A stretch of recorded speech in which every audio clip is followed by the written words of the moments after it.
baisse du prix de l'énergie sur le taux d'équipement des ménages en France. Vous voyez un certain nombre d'appareils que vous considérez comme étant aujourd'hui dans la vie courante. Je vais prendre par exemple le magnétoscope, qui maintenant est même déjà dépassé, puisque c'est le lecteur de DVD. Eh bien, le taux d'équipement des ménages, il est de quelques dizaines de pourcents. C'est un truc qui n'existait même pas, vous voyez, même pas, il y a 25 ans. Donc il y a des trucs qui aujourd'hui vous semblent aussi naturels qu'une brosse à dents. En fait, c'est des trucs qui n'existaient pas il y a quelques décennies. Regardez le lave-vaisselle. Le lave-vaisselle, on commence à voir apparaître ça de manière significative dans les années 70. Et même en ce qui concerne des trucs aussi bêtes que la télévision, enfin aussi bêtes, c'est-à-dire qu'aujourd'hui ça vous semble évident, ou le réfrigérateur, eh bien vous voyez, 1962, excellent cru, puisque c'est l'année de ma naissance, il y avait moins de 40% des ménages français qui étaient équipés d'un réfrigérateur. Aujourd'hui, c'est un truc qui va vous sembler le b.a.-ba de la consommation pour tous. Hein. Donc la diminution, et c'est très exactement la diminution du prix du kilowattheure qui a permis ce genre de choses. Si vous avez l'ingénieur génial sans la baisse du prix de l'énergie, vous avez un frigo.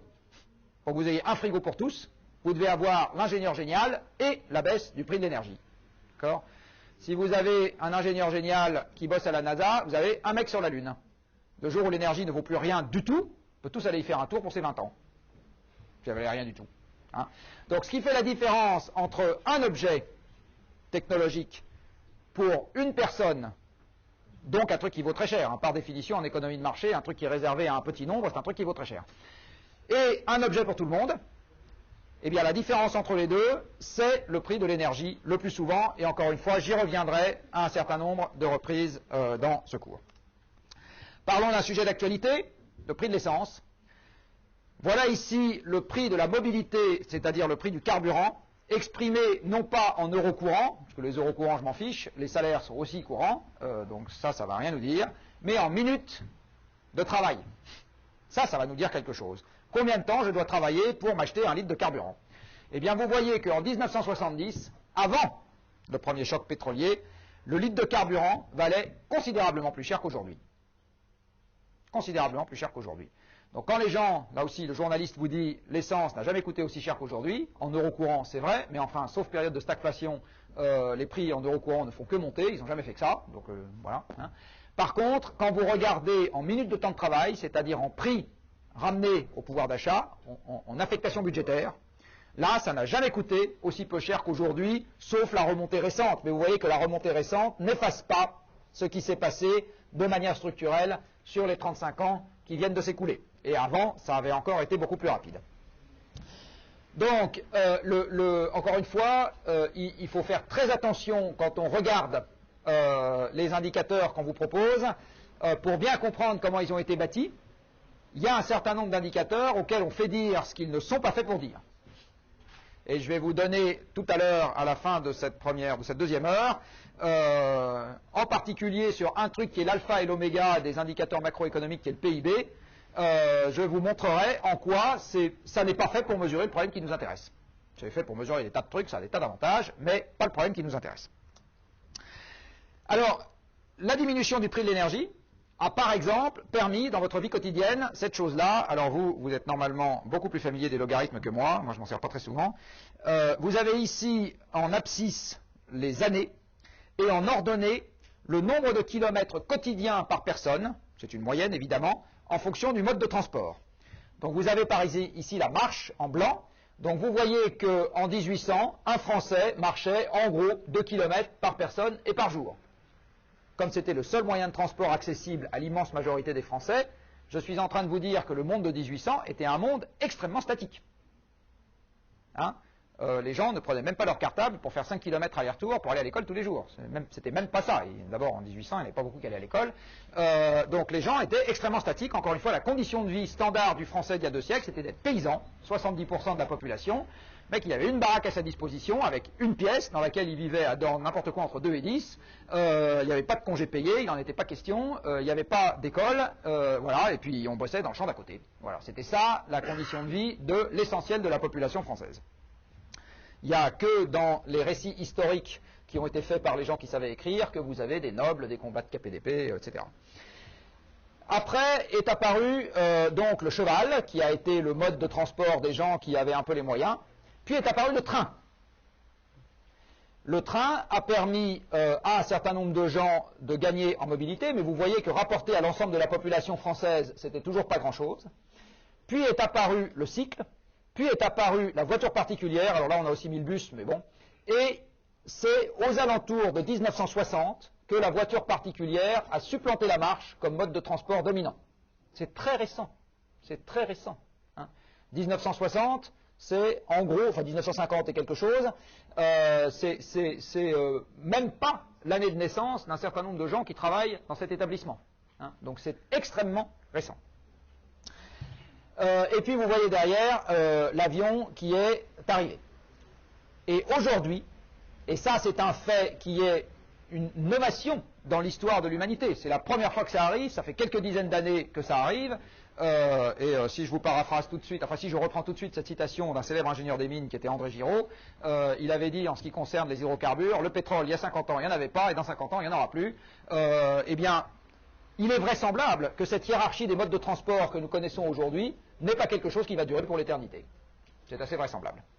Ce qui pose évidemment un vrai problème, parce que toute l'organisation spatiale de nos activités aujourd'hui, elle est conçue pour ça. On a structuré tous nos investissements, puis on continue à le faire, hein. Je veux dire, aujourd'hui, en même temps qu'on fait la loi pour le Grenelle, on continue à dire qu'on va construire quelques autoroutes et quelques ceci. Donc, on continue à structurer nos activités en fonction d'un monde où l'énergie continue à ne rien coûter pour quelques dizaines d'années, alors que c'est vraisemblablement pas ça qui va se passer.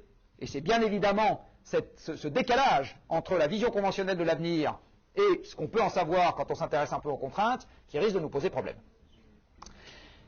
Vous voyez ici la quantité d'énergie consommée pour déplacer une personne sur 1 km en fonction du mode de transport considéré.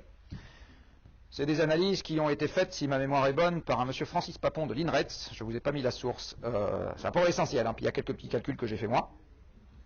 Eh bien, vous voyez en gros que, je dis bien en gros, le sens de l'histoire, c'est d'aller de la gauche vers la droite. La bicyclette et la marche, je vous ai montré tout à l'heure que c'était les modes les plus anciens, sont antérieurs au train, qui vient derrière dans l'efficacité énergétique. Puis vous allez avoir les bus, qui sont apparus après, chronologiquement. Puis vous allez avoir la voiture, qui est apparue, et l'avion, qui sont les modes de transport les plus récents. Eh bien, vous voyez que le sens de l'histoire, c'est de consommer de plus en plus d'énergie pour faire 1 kilomètre. Et ça, bien évidemment, ça n'est permis que parce que le prix de l'énergie baisse en termes réels, hein. L'un et l'autre sont le pendant logique, ils vont ensemble de manière parfaitement logique. C'est du reste très exactement la même chose en ce qui concerne les émissions de gaz à effet de serre. Vous avez ici les émissions de gaz à effet de serre par passager kilomètre. Alors faites attention au bateau. Le bateau, en fait, c'est un calcul un peu spécieux parce que c'est le passager marginal sur un bateau qui transporte autre chose.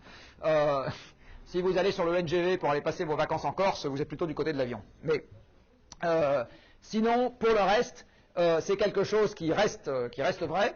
Donc vous voyez ici l'efficacité énergétique du train, bien remplie.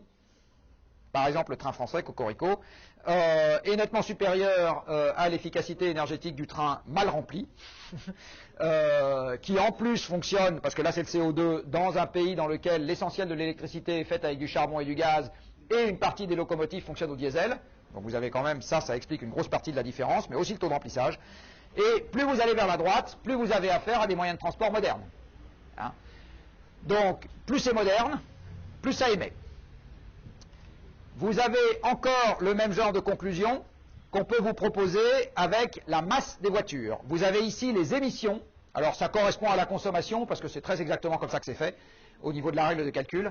Les émissions par véhicule diesel et par kilomètre en cycle urbain, en grammes équivalent carbone. Du gramme équivalent carbone, je vous en donnerai un petit peu plutôt vers la fin du cours, enfin vers la fin du programme. Et vous avez là-dedans à la fois les émissions de combustion du carburant dans le moteur de la voiture, ça ce qui est dans la barre mauve, mais également les émissions de production du carburant, donc la raffinerie et l'extraction pétrolière, et enfin les émissions de fabrication de la voiture, parce qu'il faut bien la fabriquer, la voiture, avant qu'elle roule, et ça c'est la petite partie verte que vous avez au sommet de la barre.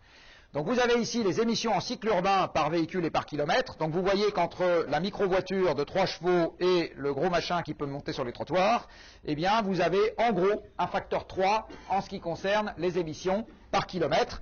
Et là aussi, le sens de l'histoire, c'est d'aller de la gauche vers la droite. Comme le montre par exemple cette très belle courbe, qui vous illustre la manière dont a évolué la masse à vide des véhicules vendus en France dans l'année, hein, sur une période très courte, 1990-2000, eh bien vous voyez que la masse à vide du véhicule vendu a augmenté d'à peu près 20%. Donc en gros, sans mauvais jeu de mots, le sens de l'histoire, c'est d'aller vers des véhicules qui sont aussi gros et aussi puissants que le budget des gens permet d'avoir. Ce qui veut dire que la baisse du prix réel de l'énergie est quelque chose qui se traduit notamment par l'acquisition de véhicules qui sont plus lourds et plus puissants. Une 2 chevaux, ça consommait 5 litres au 100. La voiture de Monsieur Tout-le-Monde aujourd'hui, ça consomme aussi, enfin Monsieur Tout-le-Monde un peu plus, mais ça consomme un peu plus de 5 litres au 100. Et l'efficacité énergétique que vos prédécesseurs ont déployée à grands frais chez Renault et Peugeot ne s'est pas investie dans le fait qu'on achète aujourd'hui des 2 chevaux qui consomment 1,5 litre au 100. Elle s'est investie dans le fait, à cause de la baisse du prix de l'énergie, dans le fait qu'on achète toujours des voitures qui consomment 5 à 6 litres au 100, sauf qu'au lieu de faire 500 kg, ça fait plus d'une tonne, et au lieu de plafonner à 90, comme la 2 chevaux de mes études, eh bien ça va jusqu'à 160. Et ça, c'est la différence, je vous dis encore, enfin, c'est la manière dont fonctionne le consommateur que nous sommes tous, on y reviendra un certain nombre de fois, dans un contexte de baisse du prix réel de l'énergie. Alors, la voiture, c'est la consommation d'énergie emblématique. Mais comme je vous l'ai montré tout à l'heure, on ne consomme pas de l'énergie que dans les transports. On en consomme aussi, par exemple, dans ce qu'on est en train de faire en ce moment. Enfin, sauf qu'en cette saison, on n'en consomme plus. Mais mon prédécesseur, qui était à ma place au mois de décembre, et vous à la vôtre, là, il y avait consommation d'énergie, parce qu'il fallait chauffer la pièce. Hein. Donc cette consommation d'énergie, vous l'avez moins de manière intuitive, parce qu'il y a une chaudière quelque part dans les sous-sols de cette école et vous ne passez pas à côté tous les jours. Soit dit en passant, les gens associent très facilement carburant avec l'automobile, parce qu'en fait, ce à quoi on est vraiment sensible en ce qui concerne l'automobile, c'est tout sauf la consommation de carburant.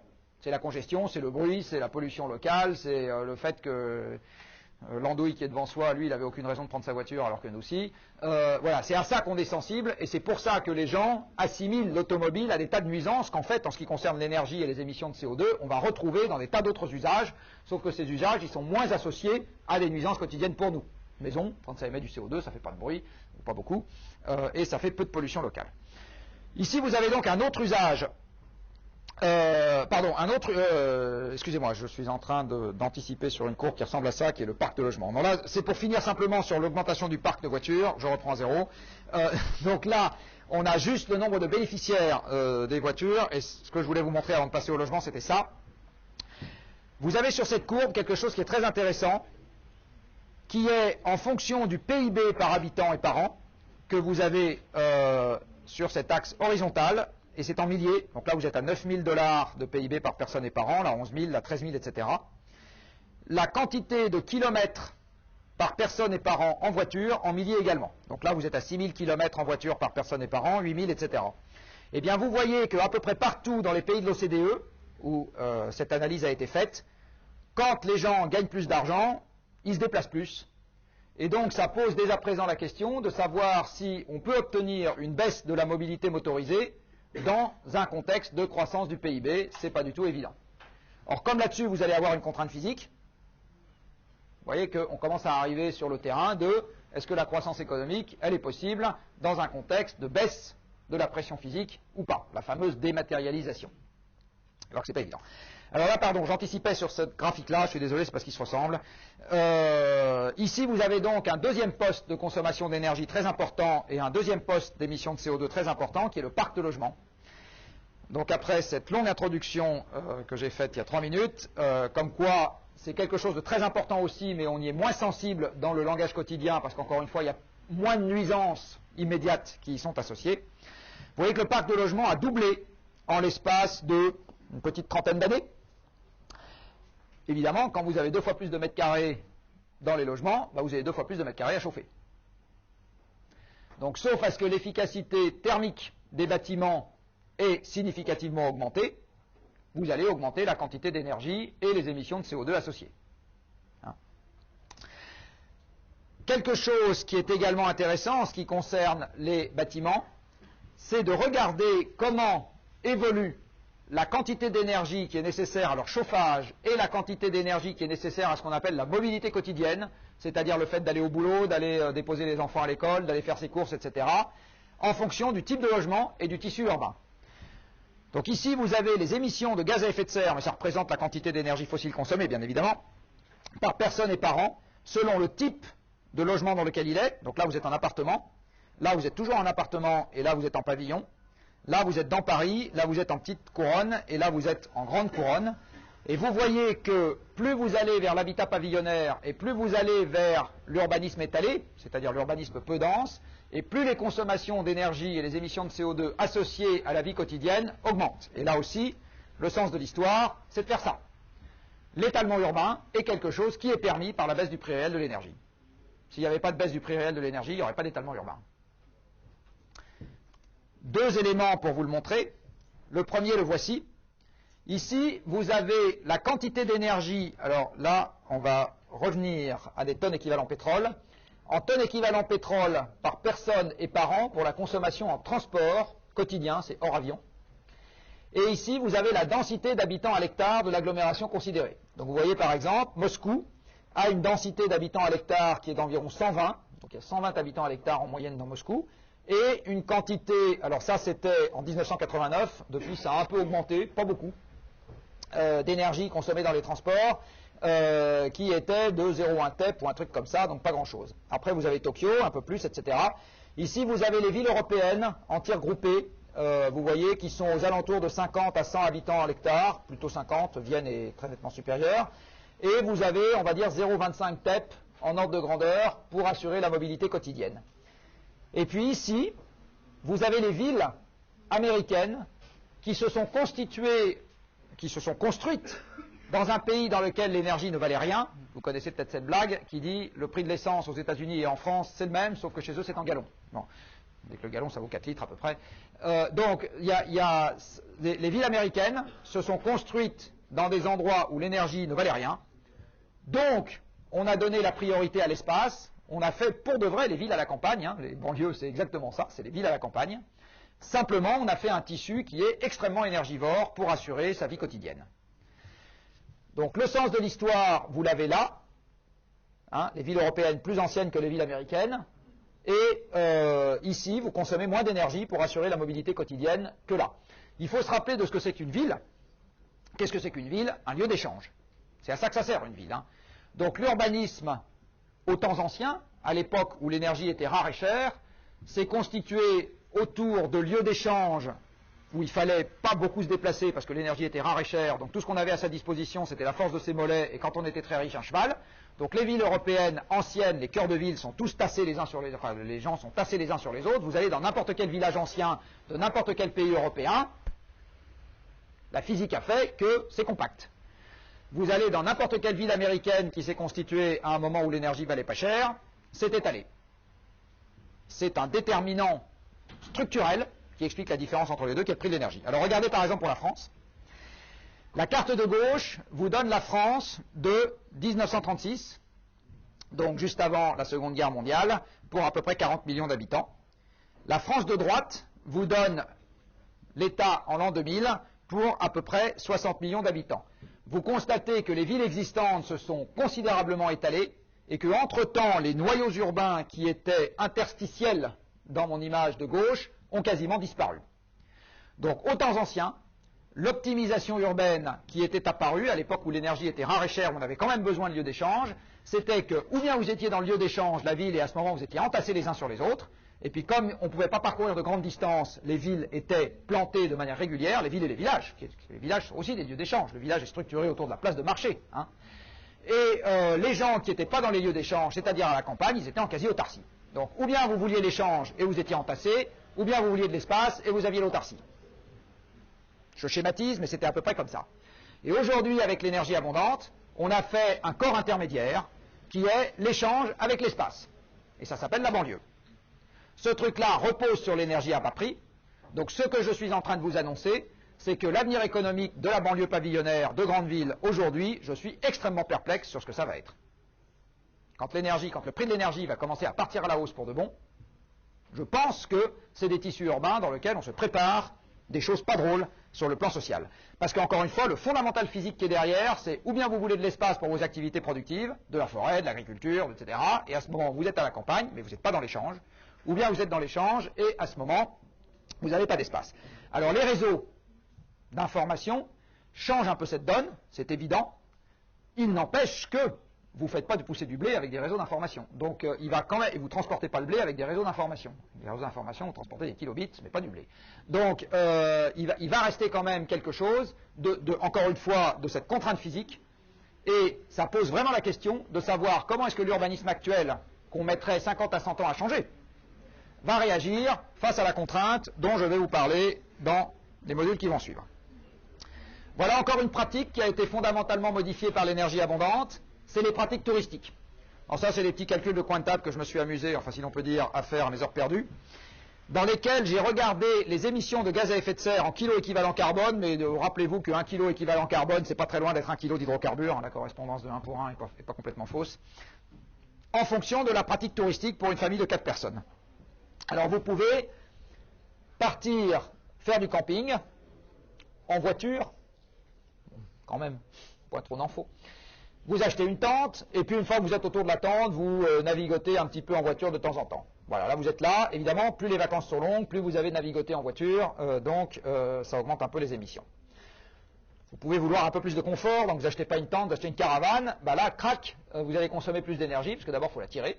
Donc au moment où la voiture la tire, ça consomme plus d'énergie que quand vous traînez une tente. Ensuite, vous pouvez aller dans une maison construite il y a longtemps qui est déjà amortie, il faut supporter la belle-mère, ou bien vous faites construire une maison neuve, et à ce moment, il faut amortir la maison neuve, parce que quand vous construisez la maison neuve, Lafarge a fait des émissions pour faire du ciment, Arcelor a fait des émissions pour faire de l'acier, puis il y a eu quelques émissions marginales des camions pour amener tout ça au lieu où on construit. Tout ça représente des émissions. Pour faire 1 mètre carré de logement, il faut à peu près émettre 150 kg équivalent carbone. Donc 150 kg d'hydrocarbures pour faire 1 mètre carré de logement. Hein. Vous faites construire une maison de vacances au bord de la mer, c'est des émissions, c'est de l'énergie. Puis c'est aussi de l'énergie pour y aller. Ce qui, soit dit en passant, me fait dire que mon pronostic sur le prix de l'immobilier, vous voyez où ça nous entraîne, en ce qui concerne les résidences secondaires, c'est que dans le monde que je suis en train de vous décrire, dans pas très longtemps, il va se mettre à se casser la gueule pour les résidences secondaires.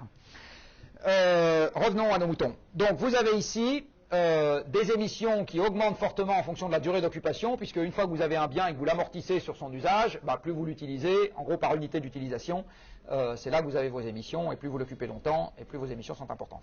Vous pouvez aller au ski. Alors au ski, vous allez chauffer. Vous allez construire certes, mais vous allez surtout chauffer, parce qu'en général, le ski se passe l'hiver. C'est assez difficile de faire du ski l'été, sauf sur quelques glaciers qui sont encore là pour quelques dizaines d'années. Et à ce moment, les émissions, bah, faut y aller, un peu de voiture, puis il faut chauffer beaucoup de fioul. Hein. Et à ce moment, les émissions sont directement proportionnelles à la durée d'utilisation. Et puis vous pouvez prendre mon réservoir de kérosène volant, et à ce moment, vous avez des émissions qui sont essentiellement liées au trajet. Et derrière, l'amortissement de la chambre d'hôtel que vous occupez, même si les Marocains ont construit la chambre rien que pour vous, ça ne représente pas grand-chose. Eh bien, vous voyez, là je ne vous l'ai pas mis parce que ça ferait faire une flèche trop compliquée, mais le sens de l'histoire, c'est qu'en 1936, on a commencé par ça et ça, puis on est allé vers ça, puis on est allé vers ça et ça, puis on est allé vers ça, et aujourd'hui on a ça. Donc le sens de l'histoire, c'est que la pratique touristique, elle est de plus en plus énergivore. Encore une fois, vous allez retomber sur quelque chose qui est que tout ça est permis par la baisse du prix réel de l'énergie. Continuons notre petit inventaire. Ici, on retombe sur quelque chose que je vous avais déjà montré tout à l'heure, mais qui est plus désagrégé, on va dire, qui est l'évolution du taux d'équipement des ménages entre 1973 et 2001. Alors, je ne vais pas jusqu'à 2006, mais il n'a pas baissé depuis, ça je peux vous l'assurer. Donc, vous voyez, en gros, un certain nombre d'équipements se sont diffusés, voire multidiffusés, parce que maintenant, je crois qu'on est à 20 ou 30% des ménages qui ont plus de 2 postes de télévision, par exemple, etc. Et voici, par exemple, ce que ça a donné sur la consommation d'électricité dans les bâtiments en France depuis 1970. Là-dedans, il faut évidemment sortir le chauffage électrique qui ne fait pas partie des usages que je vous ai décrits ici. Là, je vous parle que d'électricité que j'appelle spécifique, celle qui sert à faire autre chose que de la chaleur, hein. On n'utilise pas l'effet Joule. Et cette électricité dite spécifique En fait, sur ce graphique, elle représente la totalité, moins 70 TWh en 2002. Donc en gros, si je prends la consommation d'électricité spécifique, elle est passée de 40 à, non pas 260, mais on va dire 200 TWh par an. C'est l'électroménager, encore une fois, les ascenseurs, les vidéoprojecteurs, les ordinateurs, etc. Tout ça, dans les logements, la bureautique, qui a conduit à l'augmentation de la consommation d'électricité que vous voyez là. Alors, soit dit en passant, quand on va commencer à parler des économies d'énergie, et j'y reviendrai longuement, est-ce que la question c'est les économies sur un de ces appareils, ou est-ce que la question c'est que cette courbe-là se mette à baisser? C'est pas du tout la même chose. C'est pas du tout la même chose. Hein. Vos anciens, ma génération, quand on parle d'économie d'énergie, c'est je prends un ordinateur et plutôt que 25 watts, je me démerde pour qu'il en consomme 18. C'est ça en général le cahier des charges de l'industriel pour les économies d'énergie. Votre génération, et la mienne aujourd'hui, ça va être que ça baisse. C'est pas du tout la même chanson. C'est pas du tout la même chanson. L'énergie est partout, y compris dans votre assiette. Vous avez ici les émissions de gaz à effet de serre pour produire 1 kg de nourriture, selon la nourriture dont il s'agit.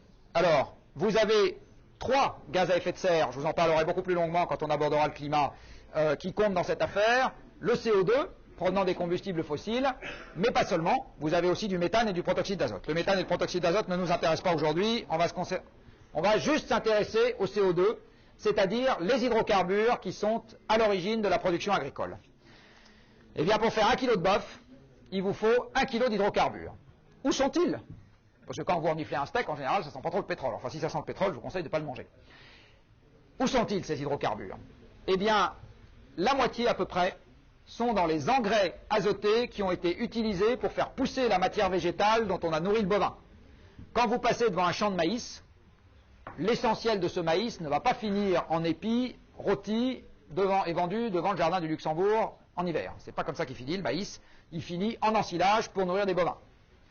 Quand vous passez devant un champ de blé, à peu près 50% des épis que vous voyez ne vont pas finir sous forme de délicieuses brioches qu'il fallait donner au peuple qui n'avait plus de pain, ça va finir sous forme d'aliments pour le bétail.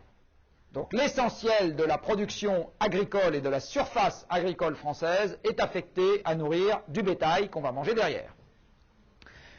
Cette production agricole consomme des hydrocarbures pour les engrais azotés. Les engrais azotés, vous le savez peut-être si le cours de chimie est allé jusque-là, sont faits à partir d'ammoniac, et l'ammoniac est fait à partir d'hydrogène. Donc faire de l'hydrogène, on sait très bien faire ça, aujourd'hui les chimistes savent très bien faire ça, ça ne pose aucun problème technique, on le fait en craquant du méthane. Donc on prend un méthane, une molécule de méthane, CH4, on prend le carbone, on le vire, on l'oxyde, on l'envoie dans l'atmosphère, ça fait évidemment plein de CO2, et l'hydrogène, on le récupère, puis on l'associe à de l'azote, et ça commence à vous faire du NH3, puis le début de la chaîne de fabrication des engrais. Donc les engrais, pour les fabriquer, ça consomme plein d'énergie, et ça vous émet plein de CO2. Après, on va avoir besoin de mécanisation dans l'agriculture, donc le diesel du tracteur, puis on va avoir besoin d'un certain nombre de petits trucs annexes, des séchoirs, etc. Et le résultat des courses, c'est que pour produire 1 kg de bœuf, vous avez consommé 1 kg d'hydrocarbures. Sans énergie à bas prix, il n'est pas question d'avoir les 100 kg de viande par personne et par an que nous mangeons aujourd'hui en France. Il n'en est pas question. Je vais vous montrer après quelques éléments qui vous expliquent ceci. Vous mangez peut-être des crevettes? Eh bien, pour pêcher des crevettes, il faut consommer à peu près 2 litres de fioul pour pêcher 1 kg de crevettes. Donc vous avez dans 1 kg de crevettes plus d'1 kg d'hydrocarbures.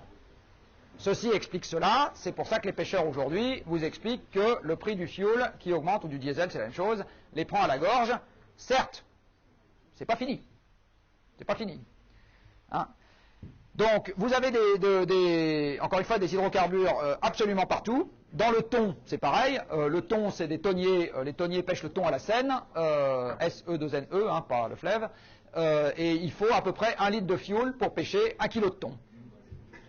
Etc., etc. Donc nous mangeons des hydrocarbures. 1 kg de tomates sous serre chauffées en février a nécessité pour sa production à peu près 10 kWh d'énergie fossile, c'est-à-dire, si vous n'avez pas dormi tout à l'heure, le contenu d'1 litre d'hydrocarbures, contenu énergétique d'1 litre d'hydrocarbures. Hein. Même si c'est du gaz, c'est à peu près le même contenu énergétique. Donc, vous avez aujourd'hui, encore une fois, nous les mangeons, des hydrocarbures. Et la question se pose bien évidemment de savoir si dans un monde sans pétrole, alors ça vous allez voir lundi prochain que c'est pas pour demain, mais dans un monde avec une énergie de plus en plus chère, ce que va devenir notre régime alimentaire, moi je vous garantis sur facture que le prix des aliments va monter. C'est évident que ça va monter. C'est évident que ça va monter. On peut dire que c'est pas agréable, en attendant c'est ce qui va se passer. Alors voilà un premier élément qui recoupe ce que je vous disais. Ici, vous avez la quantité de viande consommée par personne et par an sur les 2 derniers siècles, et ça concerne la France. Le paysan de 1800 dont je vous parlais tout à l'heure, consommait 5 fois moins de viande que l'élève ingénieur de l'école des mines. 5 fois moins. Hein, peut-être même 10 fois moins, absolument. Et vous voyez que le passage au stade actuel est quelque chose d'extrêmement récent, puisque, on va dire, dans l'immédiate avant-guerre, la consommation de viande par personne et par an était à peu près la moitié de ce qu'elle est aujourd'hui. Et en plus, la structure, parce que là, vous n'avez pas la répartition, au sein des divers types de viande, là, vous aviez beaucoup plus de viande blanche, du cochon et du poulet. En gros, le bœuf a augmenté encore plus vite. Ici, vous avez un autre élément intéressant qui va toujours dans cet esprit-là, dans ce sens-là, pardon. Vous avez la quantité de viande consommée, s'il vous plaît, la quantité de viande consommée par personne et par an en fonction du PIB par personne et par an. Et comme je ne vous l'ai pas encore montré, mais j'y viendrai, le PIB par personne et par an est une fonction qui est très étroitement corrélée à la consommation d'énergie par personne et par an. Donc, en gros, plus vous avez d'énergie à votre disposition, et plus vous mangez de viande.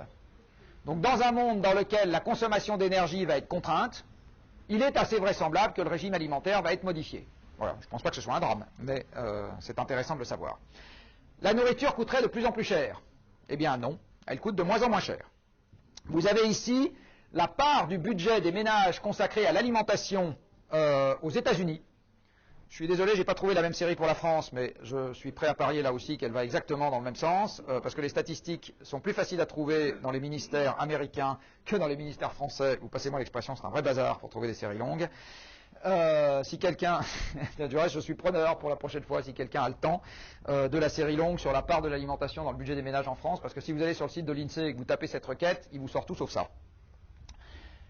Vous avez donc ici cette part dans l'alimentation, et vous voyez que un quart du temps de travail des ménages américains aux alentours de la grande crise, mais c'était vrai après, est consacré à l'alimentation au début du XXe siècle.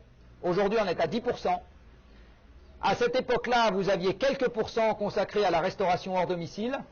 Maintenant, c'est quasiment la moitié du budget qui est consacré à la restauration hors domicile. Or, dans la restauration hors domicile, vous achetez essentiellement du service. C'est-à-dire que le prix des produits alimentaires, quand vous allez déjeuner au restaurant en face, c'est en gros 20% de l'addition. Ça veut dire que dans les 5% du budget des ménages consacrés à la restauration hors domicile, en fait, les matières premières agricoles qui rentrent là-dedans, c'est 1%. Donc l'alimentation stricto sensu, si vous acceptez le service qui consiste à vous amener une assiette à table avec un large sourire, l'alimentation stricto sensu dans cette histoire, elle est passée de, on va dire, 20 à 6% en quelques décennies, 70 ans, 80 ans. Donc là, encore une fois, les aliments coûtent de moins en moins cher et non pas de plus en plus cher. Et là aussi, c'est une conséquence directe de l'abondance énergétique. Encore quelques petits éléments. La surface habitable par personne, elle était de l'ordre de 25 mètres carrés en 1975. Elle est aujourd'hui proche de 40. Donc, vous prenez la surface moyenne de logement par personne en France, 25 mètres carrés à l'époque où vos parents avaient votre âge, en gros, et elle est aujourd'hui de l'ordre de 40. Bien évidemment, ça nécessitait de l'énergie pour être fait. Autre élément qui vous surprendra peut-être plus, la tertiarisation de l'économie est très vraisemblablement le reflet de l'énergie abondante. Pour que vous ayez beaucoup d'emplois, d'abord il y a deux choses. La première, c'est que vous avez aujourd'hui dans la nomenclature des activités tertiaires, des activités qui, en toute bonne logique, devraient être mises dans l'industrie. Les transports aériens sont dans les services au regard de la nomenclature INSEE et du reste, dans à peu près tous les pays du monde, on comptabilise les transports aériens dans les services. Je crois que Air France est probablement le premier consommateur d'énergie dans le pays, devant Arcelor et devant Péchinet et devant à peu près qui vous voulez. À quelques millions de tonnes de kérosène achetées par an, on ne doit pas en être très loin. Or, aujourd'hui, c'est dans les services. Vous prenez une entreprise que j'aime beaucoup par ailleurs, qui s'appelle Veolia. Veolia, environnement, dans les services. Qu'est-ce que c'est que Veolia, environnement? Des réseaux de chauffage urbain, donc c'est des chaudières avec des vis et des boulons, de l'acheminement d'eau potable et de l'épuration d'eau usée, c'est donc des pompes, des tuyaux, des vis et des boulons, des services de transport en commun, du génie civil, des rails, des métros, des grosses machines, des moteurs sur roues qui s'appellent des bus, des vis et des boulons. Et enfin, de l'élimination des ordures ménagères, c'est-à-dire ou bien des grosses pelleteuses qui creusent des trous pour mettre les ordures, ou bien des incinérateurs, c'est-à-dire des gros fours, allez en voir, c'est intéressant, qui vous crament les ordures. Je vous pose la question, où sont les services là-dedans, hein? Donc, on a mis ça dans les services, comme ça, parce qu'on avait envie de mettre ça dans cette catégorie, ça ne correspond à rien sur le plan physique. Vous êtes d'accord avec moi qu'un réseau d'adduction d'eau avec des pompes, des vis et des boulons dans tous les sens, ça ne correspond pas vraiment à l'expert comptable qui est en train de faire des calculs sur une feuille de papier dans un bureau. Ce n'est pas vraiment le même genre physiquement de flux qu'on manipule dans les deux cas de figure. Donc, en ce qui concerne la tertiarisation de l'économie, une première chose qu'il faut bien voir, c'est qu'une partie de la nomenclature qu'on utilise aujourd'hui est complètement artificielle. Elle est complètement artificielle, ça ne correspond pas aux flux d'énergie et de matière qui sont manipulés. Et la deuxième chose, c'est que même si vous considérez que ce n'est pas artificiel, je me suis amusé ici à faire tard hier soir, là aussi un petit graphique, qui est la part du PIB dans les services, que vous avez en abscisse, et la consommation d'énergie par personne et par an que vous avez en ordonnée. Alors la corrélation, elle n'est pas monstrueuse, parce que quand vous avez du 0,2 ou du 0,4 de facteur de corrélation, c'est pas monstrueux. Par contre, il y a une chose que ça dit, de manière absolument certaine, c'est qu'il ne suffit pas d'augmenter la part dans les services pour voir la consommation d'énergie baisser. Ça, c'est absolument certain. D'accord? Donc, la tertiarisation de l'économie, aujourd'hui, ne signifie pas, j'insiste bien, en ce qui concerne le flux énergétique, une dématérialisation de l'économie. Et bien au contraire, à mon avis, ça signifie exactement l'inverse, parce que les activités tertiaires consistent pour une large part à administrer des activités productives. Vous ne faites pas de la pub si vous n'avez pas d'objet à vendre. Vous ne faites, voilà, vous faites pas de comptabilité si vous n'avez pas de gens qui produisent, donc vous avez besoin de tenir la comptabilité, hein, etc., etc. Donc, les activités tertiaires consistent pour une large part à administrer une production matérielle. Et on peut bien évidemment se poser la question de savoir si dans un monde dans lequel la production matérielle est soumise à plus de contraintes parce que l'énergie devient plus chère, la part de l'activité dans les services continue à rester ce qu'elle est aujourd'hui. Je ne suis pas sûr d'avoir un jugement prédictif en la matière, par contre je suis sûr que la question se pose.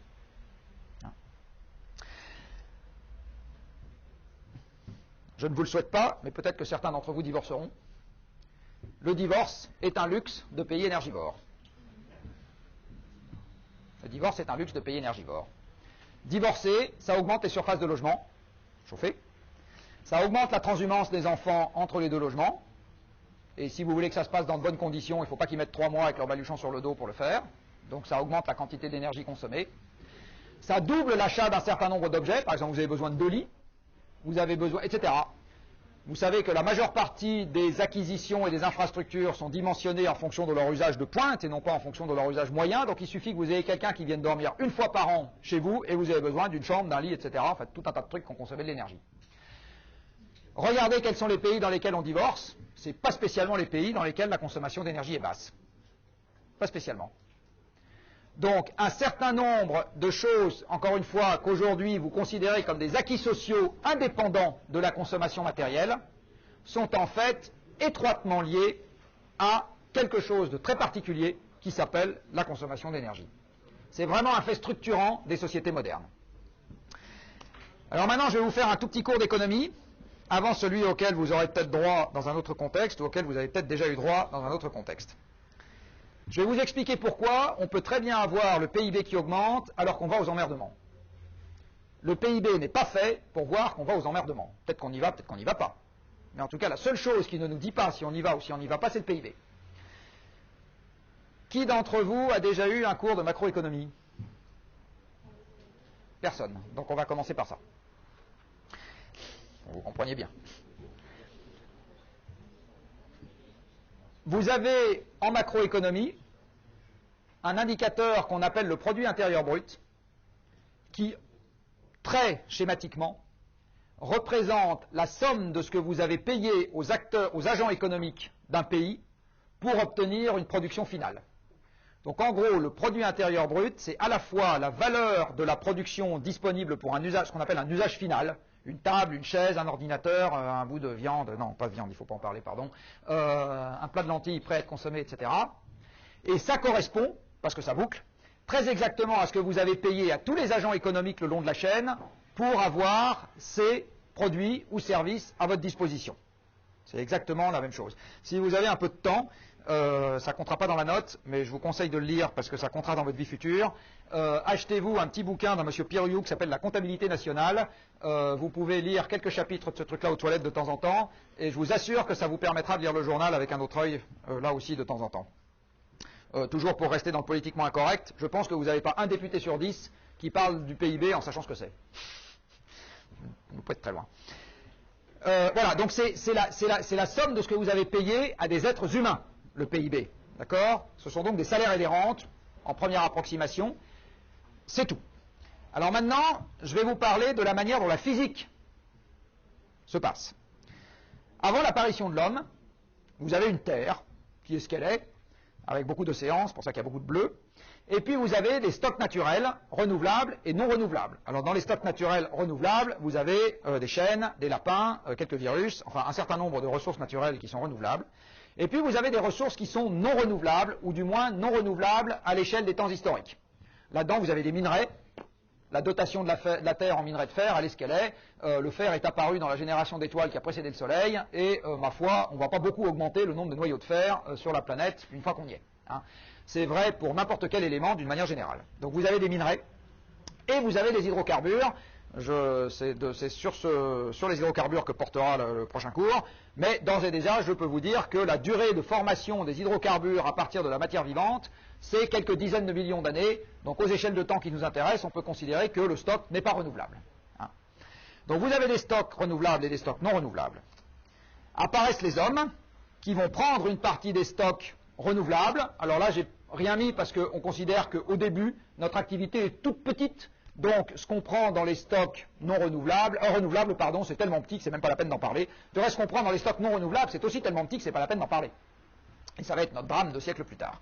Donc, on prend des stocks non renouvelables, on prend du travail, ça normalement vous vous en souvenez, et on fabrique des tas d'objets indispensables comme la machine à café et d'autres beaucoup moins indispensables comme les manuels de cours.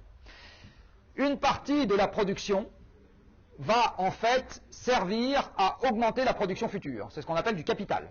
Donc c'est une production dont l'utilisation peut être étalée dans le temps, à l'avenir. Une machine, une maison, un logement quelconque, une table, voilà, un truc qui ne va pas vous servir qu'une fois, mais c'est du recyclage interne au système. Alors on trouve que les machines à café et les autres objets accessoires, c'est vachement intéressant. Donc on en fait de plus en plus, et ce faisant, on tape de plus en plus dans les stocks non renouvelables. D'accord ? Donc l'activité humaine consiste à transformer des choses qu'on trouve dans la nature, y compris l'énergie primaire dont je vous ai parlé tout à l'heure, et à transformer ça en objets manufacturés, c'est-à-dire en autre chose. Puis on fait de plus en plus, etc. À l'occasion de cette transformation, on a des sous-produits indésirables qu'on a appelés la pollution. Bon, voilà, c'est un terme très générique. En fait, il y a une pollution par polluant. Moi, je vais longuement vous parler dans la 3e séance de ce cours d'une pollution, entre guillemets, très particulière qui s'appelle le changement climatique, mais vous avez une pollution par polluant. Si vous demandez au ministère de l'Environnement quelle est la première pollution à laquelle les Français sont sensibles, ils vont vous dire c'est le bruit. Ce n'est pas le changement climatique et ce n'est pas les particules fines. Une plainte sur 2 qui arrive au ministère de l'Environnement, c'est le bruit. Bon, voilà. Donc, vous avez de la pollution, encore une fois, terme générique, mais rappelez-vous qu'il y a une pollution par polluant. Hein. Donc là aussi, le journal ne s'en souvient pas toujours. Et cette pollution, en retour, va vous amoindrir ou vous entamer vos stocks ou renouvelables ou non renouvelables. Un exemple de stock non renouvelable qui peut être entamé par la pollution, c'est l'océan. L'océan, vous n'en avez qu'un seul. Voilà, au début de la partie, on vous a donné un océan, moi aussi du reste. Puis ici, il est plus propre à un usage qu'on en fait, on n'en aura pas un deuxième. Hein. Donc dans les pollutions qui peuvent concerner l'océan, on verra ça quand on verra le changement climatique, vous avez par exemple l'acidification des eaux. Voilà une pollution globale qui concerne l'ensemble de l'océan et qui peut le rendre, pour un certain temps au moins, impropre à une partie des fonctions qu'il assurait avant. Et puis vous allez également entamer les ressources renouvelables, toujours pour rester dans le changement climatique, pour ne pas quitter un sujet que je connais un peu. À partir du moment où le changement climatique va vous entamer votre surface forestière, parce qu'un certain nombre d'endroits ne vont plus être propices à ce que la couverture existante puisse continuer à vivre, bah, vous allez entamer votre stock de ressources qui jusqu'à maintenant était considéré comme renouvelable. Donc vous voyez que le système physique qui correspond à la production humaine, c'est je diminue ce stock-là, je crée des objets manufacturés, j'ai un sous-produit indésirable de mon affaire qui s'appelle la pollution, qui, passé un certain seuil, rappelez-vous, encore une fois, c'est la dose qui fait le poison, hein, toujours et tout le temps, va m'entamer mes ressources avec lesquelles j'assure mon activité.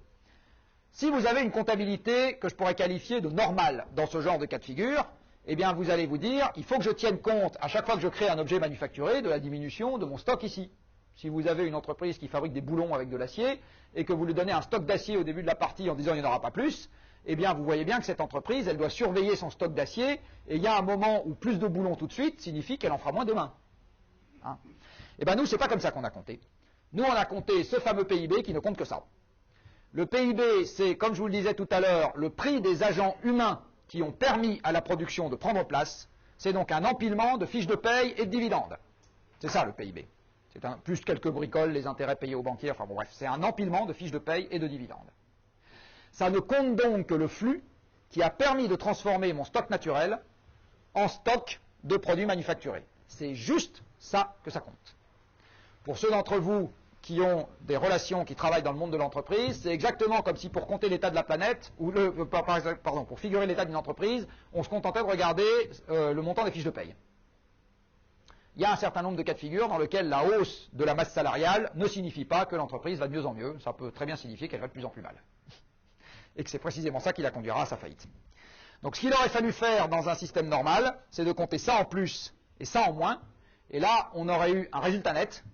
Et passé un certain seuil, qu'on a probablement franchi il y a quelques dizaines d'années, on se serait rendu compte que la cafetière marginale supplémentaire qu'on est en train de produire nous coûte beaucoup plus cher que le bénéfice qu'elle nous amène. Et à ce moment, on doit s'arrêter. À ce moment, on doit s'arrêter. Hein. Donc, le PIB mesure les salaires versés l'année dernière, il ne mesure pas la promesse d'un avenir meilleur. Il ne mesure pas la promesse d'un avenir meilleur. Il n'a pas été fait pour ça. Il n'a pas été fait pour ça. Et vous voyez bien qu'à partir du moment où cette activité humaine reste matérielle, et c'est toute une discussion qu'on pourra avoir plutôt à la fin du cours, est-ce qu'elle va le rester ou pas? À partir du moment où cette activité reste matérielle et que ça tape dans un stock qui est fini, eh bien vous voyez bien que le grand paradoxe de cette affaire, c'est que plus ça va à court terme avec le PIB, et moins ça va aller demain, parce qu'on se rapproche du moment où l'épuisement du stock empêchera que ce flux continue à prospérer. Hein? Et c'est très exactement le raisonnement que le fameux Club de Rome avait essayé de mettre en équation. Alors qui dans cette salle a entendu parler du Club de Rome? Personne? Non, personne? Ah, je suis sidéré. Ah oui, j'étais pas né, mais enfin c'est quand même un truc qui a fait du bruit. Alors le Club de Rome est un groupement d'industriels qui s'est constitué dans les années 60, à la fin des années 60, 1968 pour être précis, et qui a commandité à une équipe de chercheurs du MIT, qui étaient des dynamiciens des systèmes, un travail de recherche qui était le suivant. Que devient le monde s'il est laissé à lui-même? D'accord? Donc on essaye de faire un exercice de dynamique des systèmes, dans lequel on couple tout. L'espérance de vie, la production économique, etc. Enfin, on couple tout ça. On part avec un inventaire de départ de ressources naturelles et d'un environnement qui est capable d'épurer correctement nos déchets, et on regarde ce qui se passe. Et je vais vous montrer là le résultat de ce qu'ils avaient obtenu comme, on va dire, scénario baseline. Et le rapport qu'ils avaient fait a été, alors ça je vous conseille vraiment de le lire, il est disponible à la bibliothèque universitaire de l'X, ça j'en suis sûr, je ne suis pas sûr qu'il soit disponible à la bibliothèque universitaire ici, il est probablement disponible à la BNF, la Bibliothèque nationale de France, et je vous conseille vraiment de le lire parce que je pense que s'il y a une lecture qui mérite d'être faite, c'est bien celle-là. Et ça avait été traduit, improprement du reste, par le terme halte à la croissance en français, alors que the limits to growth, c'est pas exactement ça que ça veut dire. Et aujourd'hui, quand vous en entendez parler dans le journal, c'est un commentaire fait par quelqu'un qui ne l'a pas lu. Parce qu'il y a toujours des conclusions. Alors qu'est-ce qu'il disait? Il disait on part de 1900 et on regarde l'évolution d'un certain nombre de variables. On a au début un stock de ressources. Alors, ils avaient pris une seule variable pour les ressources. Hein, rappelez-vous l'informatique en 1970, hein, c'était pas comme aujourd'hui. Ils avaient pris une seule variable pour la pollution, une variable pour la production industrielle, une pour la nourriture et une pour la population. Nous sommes en 1900.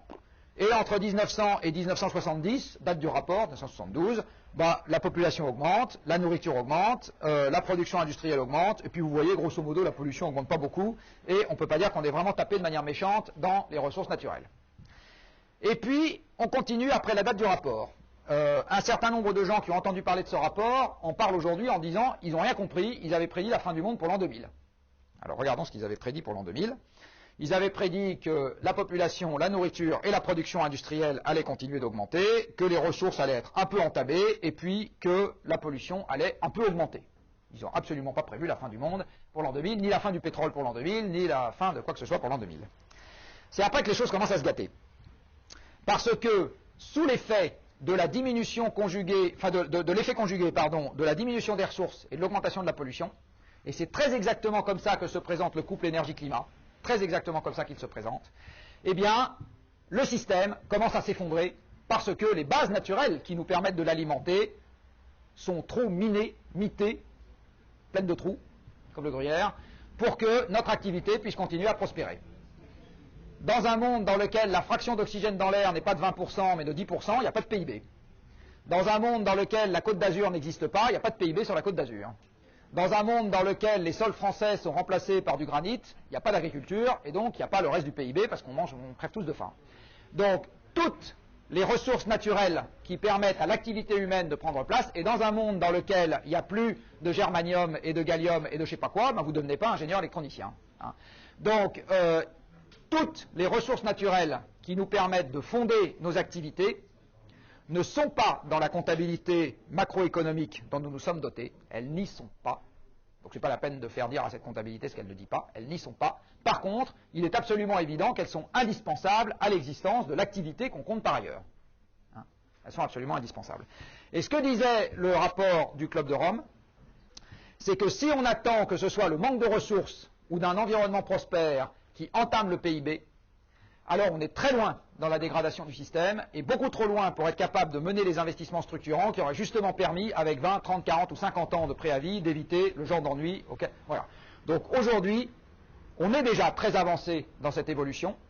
Si ce qui va faire l'objet du prochain cours, le pic de production du pétrole est avéré pour les 5 ans qui viennent, je peux vous assurer qu'on va déjà payer une très large partie de la facture qu'on aurait pu éviter si on s'était pris à temps à cette affaire il y a 15 ou 20 ans. Je finis avec quelques petites choses. Je vous parlais de la dématérialisation tout à l'heure. Voilà encore quelque chose qui vous montre que, à tout le moins, c'est pas en augmentant. La dématérialisation de l'économie, c'est pas un truc qui va être si simple que ça à obtenir. Vous avez ici la part des services dans l'emploi, donc c'est toujours pareil, hein, pour un certain nombre de pays de l'OCDE, et puis en ordonnée les émissions de gaz à effet de serre par personne et par an. Encore une fois, la corrélation n'est peut-être pas extraordinaire. Par contre, il y a une chose que prouve ce nuage de points, c'est que ça ne va pas dans l'autre sens. C'est absolument certain. Toujours dans le genre d'observation qu'on peut faire, vous avez ici les flux d'informations et les flux de transport à la surface de la planète. Alors évidemment, c'est des évaluations, hein, c'est reconstitué, il n'y a pas de métrologie fine qui permet d'avoir ce genre de choses en 1800. Mais en gros, les évaluations qu'on peut faire montrent que les deux ont cru de concert et que l'augmentation des informations à la surface de la planète n'a pas, comme corollaire immédiat, de supprimer les marchandises qui circulent. Et je vais vous donner un exemple que vous connaissez bien. Là, pour le coup, je pense que vous avez entendu parler d'eBay, si vous n'avez pas entendu parler du Club de Rome. eBay, c'est un service annexe des transports. Sans la poste, vous n'avez pas d'eBay. Donc, sans des trucs qui transitent dans des camions, vous n'avez pas d'eBay. La première source d'achat sur les services Internet, c'est ou du transport en direct, des billets de train et des billets d'avion, ou des services annexes des transports, type eBay, Amazon, etc. Donc, les sites marchands aujourd'hui sur Internet, une bonne partie de ce qui les tire est tout simplement l'augmentation des flux de transport. Et ça n'a absolument pas dématérialisé l'économie. ce que j'ai essayé de vous expliquer aujourd'hui, c'est que finalement, la quasi-totalité des acquis socio-économiques des pays occidentaux repose sur cette relation aussi simple et aussi bête que ça, qui est que nous avons pris des hydrocarbures sous terre, nous les avons associés à de l'oxygène, ça s'appelle de la combustion, et ça a permis d'obtenir la chimie et les moteurs, et absolument tout autour de vous est chimie et moteur. Absolument tout autour de vous est chimie et moteur. Comme je le disais tout à l'heure, ce que vous allez manger, les vêtements que vous portez, là où vous habitez, la manière dont vous vous déplacez, le fait que vous ayez du temps pour faire des études longues, le fait que vous ayez des employeurs derrière qui sont structurés comme ils sont structurés pour pouvoir vous employer, etc., etc. Tout autour de vous est le résultat de cette relation et de son accessibilité à prix décroissant aux membres de notre espèce. Absolument tout. Essayez d'expliquer l'histoire du 19e et du 20e siècle sans le fait que ça a coûté de moins en moins cher en prix réel, vous n'y arrivez pas. Vous n'y arrivez pas. Ça veut donc dire que deux questions sont absolument centrales dans ce qui va se passer à l'avenir. La première, c'est à quelle vitesse est-ce qu'on peut continuer à extraire des hydrocarbures de manière croissante, voire même de manière constante, du sol. Ça fera l'objet du cours de lundi prochain. À quelle vitesse est-ce qu'on peut continuer à mettre dans l'atmosphère des gaz qui perturbent l'énergétique du système climatique avant qu'en retour le système climatique ne devienne trop instable pour qu'on puisse avoir des activités prospères. Et ça fera le cours de jeudi en 8. Et vous voyez que ces deux questions qui sont liées, c'est-à-dire que le changement climatique et l'approvisionnement futur en énergie, c'est l'amont et l'aval d'un même processus que je qualifie de contrainte carbone, c'est ce que je vous disais en ouverture de ce cours, et c'est quelque chose pour lequel la bonne ou la mauvaise gestion de ma génération, et donc de la vôtre, hein, il ne s'agit pas de générations futures dans cette histoire, vous allez voir qu'il s'agit des générations actuelles, c'est quelque chose qui va avoir un effet absolument central dans la structuration de nos activités. Et pour finir là-dessus, l'une des raisons, encore une fois, pour lesquelles ça fait 60 ans qu'on a la paix sociale, c'est que ça fait 60 ans que grâce au prix décroissant de cette affaire-là, on est capable de se contenter de distribuer un surplus de sucettes. Et pour finir par une citation de Francis Bouygues, qui n'était pas mineur mais centralien, chacun fait ce qu'il peut, en période de croissance, il n'y a pas de mauvais manager. En période de croissance, il n'y a pas de mauvais manager. D'accord ? Donc, et je vais finir par une formule, je crois qu'on l'attribue à Clausewitz, mais j'en suis pas sûr, qui est, c'est dans les grandes retraites qu'on reconnaît les grands généraux. Voilà. Il n'est pas complètement exclu que cette contrainte énergie-climat annonce une grande retraite qu'il va falloir gérer, probablement avec beaucoup plus d'attention que nous n'avons géré la phase de croissance avant le pic. Voilà, je vais m'arrêter là pour aujourd'hui. S'il y a des questions, il est 18h15, mais moi j'ai pas de train à prendre.